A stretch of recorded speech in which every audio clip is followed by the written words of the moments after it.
Pemirsa, Indonesia menyambut tahun 2025 tentu juga tidak lepas dari catatan-catatan yang sudah ditorehkan, tapi juga tidak menafikan segala tantangan sekaligus juga harapan yang nanti akan kita lakukan di tahun depan, tahun 2025. Bersama Ketua Umum Kadin Indonesia, Bapak Anin Djanovian Bakri. Pak Anin, apa mungkin yang bisa disampaikan dari Kadin menjawab tantangan, menjawab juga harapan ini, Pak? Tantangan besar. Kita sudah bicara mengenai politik global, ekonomi global, nggak gampang. Gampang, Pak ya?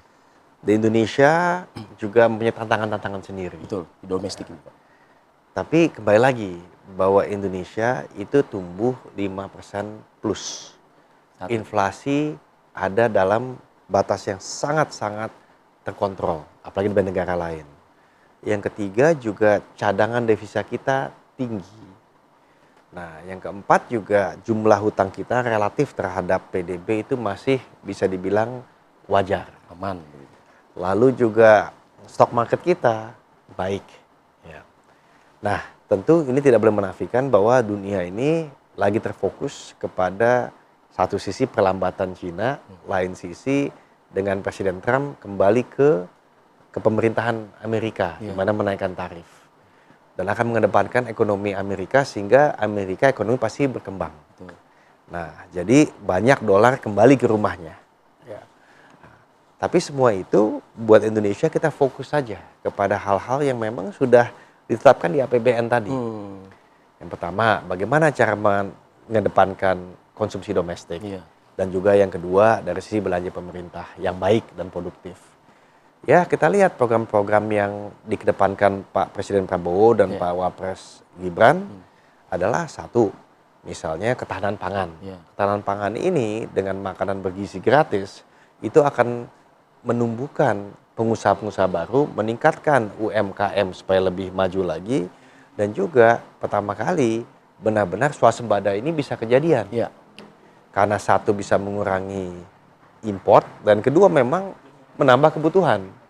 Nah, jadi ketika Menko Pangan mengatakan swasembada pangan, baik beras, jagung, gula, garam, nah ini merupakan peluang. Apalagi juga infrastrukturnya disiapkan. Tadi kita bicara sebelumnya kan, irigasi, penyuluhan, bibit, pupuk. Nah, ini menjadi suatu pertanian. Nah, tapi yang saya ingin tekankan di sini juga kita jangan lupa bahwa teknologi itu nggak bisa bohong karena bisa meningkatkan produktivitas. Sehingga semacam sequencing genomics gitu ya. Itu bukan hanya pada manusia tapi justru pada tumbuh-tumbuhan, pada agrikultur. Jadi ini sangat penting. Nah, lalu juga kalau kita lihat dari belanja modal pemerintah, kelihatannya fokusnya untuk berinvestasi jangka panjang. Selama ini kan kita fokus kepada infrastruktur keras seperti tol, pelabuhan, bandara. Nah, kelihatannya ini pada infrastruktur lunak, yaitu inilah manusia, SDM. Nah, dengan fokus kepada sekolah, kepada pendidikan maksudnya, lalu juga kesehatan. Nah, ini benar-benar menjadi suatu yang bisa mengurangi biaya di masa depan dan meningkatkan competitiveness atau daya saing. Jadi inilah yang saya lihat benar-benar pemerintah sedang fokus ya. Nah, dan tadi kita tentu bicara banyak mengenai investasi, ekspor dan transformasi industri. Artinya para pengusaha semangat Pak ya, optimis sekali gitu. Yakin lah bisa dikatakan untuk tahun 2025. Jadi ada tuh bahasa Inggrisnya cautiously optimistic. Jadi optimis tapi hati-hati. Untuk menopang sejumlah program penting dari pemerintah. Salah satu tadi Pak Anin sudah menyampaikan stimulus dari program PPN ini begitu. Kira-kira peran lain apa lagi Pak yang bisa diwujudkan dari Kadin di beberapa macam sektor lainnya dari program kebijakan pemerintah Prabowo Subianto, Gibran Rakabuming Raka Pak? Banyak tadi kita bicara untuk ketahanan pangan, bukan hanya agrikultur, swasembada dan lain sebagainya. Betul, tapi juga peternakan, perikanan, nah itu satu. Kedua, program rumah murah itu juga besar dampaknya buat masyarakat luas. Dan yang ketiga, walaupun ini identik dengan pengusaha-pengusaha besar, tapi ketahanan energi, hilirisasi itu juga merupakan peluang-peluang yang besar. Bisa masuk ya Pak. Nah, dan jangan lupa mengenai kesehatan ya, dan juga mengenai pendidikan. Ya, jadi program-program ini akan sangat prospektif dan saya melihat teman-teman di Kadin itu benar-benar istilahnya mempunyai harapan besar. Program ini bukan hanya sukses dalam programnya sendiri, tapi bisa membawa suatu dampak positif buat masyarakat dan UMKM, tapi juga dalam jangka panjang bisa menghasilkan suatu mesin-mesin manusia yang unggul di masa depan. Kalau fokus stressingnya Pak, jadi penekanan fokus Kadin begitu Pak, apakah memang untuk swasembada tadi begitu, atau juga ada informasi Pak mengenai soal sektor tekstil juga kan yang perlu juga mendapat perhatian juga. Ya. Ini bagaimana Kadin? Ya. Jadi Kadin itu tentu kan fokus kepada dunia usaha, Ya.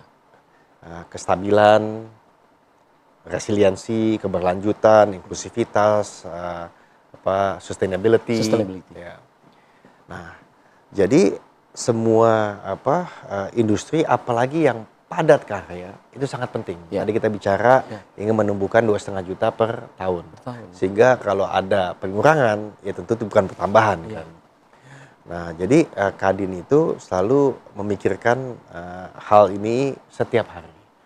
Nah, tapi juga ada salah satu tujuan mulia dari Pak Presiden dan pemerintah ialah bagaimana mengurangi atau menghilangkan kemiskinan dan juga menghilangkan kelaparan. Betul, terutama kemiskinan ekstrim itu ya Betul, Pak, ya? karena bagaimanapun juga ya semua itu kan untuk masyarakat. Dan masyarakat itu bukan saja di kota atau yang bicara dengan investasi besar. Iya.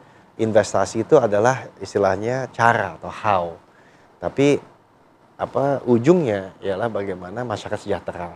Mulai dari tidak ada kemiskinan, kelaparan, tentunya UMKM juga bisa berkembang. Iya. Dan juga tenaga kerja tetap dihasilkan, dilanjutkan, dan tentunya semua orang bisa naik kelas. Iya. Ya, yang sudah besar silahkan makin besar menjadi lokomotif, tapi yang belum mulai, yang sudah menengah ya menjadi besar ke depannya. Yang regional menjadi nasional, tanpa mengatakan regional itu jelek. Bahkan di Indonesia bagian timur saya rasa akan menjadi primadona untuk pertumbuhan ke depannya. Nah, ini menarik Pak, menarik soal bicara kemiskinan, terutama kemiskinan ekstrim. Target pemerintah itu kan 2 tahun Pak. Di tahun 2026 kalau bisa sudah 0% seperti itu. Kadin bisa untuk mewujudkan ini juga Pak? Ya Kadin selalu berdampingan, karena Kadin itu fokus di dunia usaha. Kalau dunia usahanya berkembang, tentu sekelilingnya juga akan mendapat kesejahteraan. Nah, Kadin juga di dalam Rapimnas kemarin, jelas ada 2 angka kita ingin fokus. Stressing di situ Pak. Mencapai 8%, tapi juga mencapai 0%. 8% untuk pertumbuhan, 0% untuk kemiskinan ekstrim. Jadi kita selalu mencoba memastikan bahwa equilibrium tadi mesti dilakukan. Karena pertumbuhan 8% bertahap tentunya, tanpa memberantas kemiskinan, kayaknya masih belum cukup. Ya, karena istilahnya keberlanjutannya akan dipertanyakan.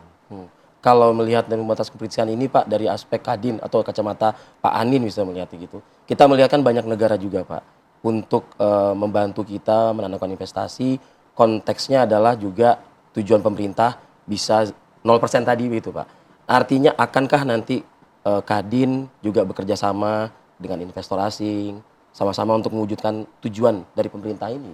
Ya, Kadin itu salah satunya kan bukan hanya wadah dunia usaha, tapi melakukan match making atau mak comblang antara investor yang mau masuk dan juga pengusaha lokalnya. Ya kan? Karena biasanya mereka saling membutuhkan. Yang satu butuh pendanaan dan teknologi, yang satu membutuhkan pengetahuan pasar atau lapangan. Nah, itu salah satu tugas Kadin. Tapi juga memberikan masukan mengenai kebijakan-kebijakan yang dibutuhkan pemerintah. Karena bagaimana juga pemerintah ingin membuat suatu iklim yang kondusif. Nah, iklim kondusif buat siapa? Buat dunia usaha dan pengusaha. Nah, disinilah Kadin merasa bisa berkontribusi untuk rekomendasi kebijakan dan bekerjasama dengan pemerintah supaya kebijakan yang disampaikan itu benar-benar suatu yang tepat sasaran. Oke, Pak Anin, dari tadi kita sudah bicara soal angka, kita sudah bicara soal target, dan kita juga bicara soal capaian Pak. ada baiknya mungkin di segmen selanjutnya kita agak sedikit menurunkan tensi ya Pak ya. Saya ingin lebih up close and personal dengan Pak Anindya Novian Bakri Pak. Usai jeda, one on one akan kembali ke depan Anda.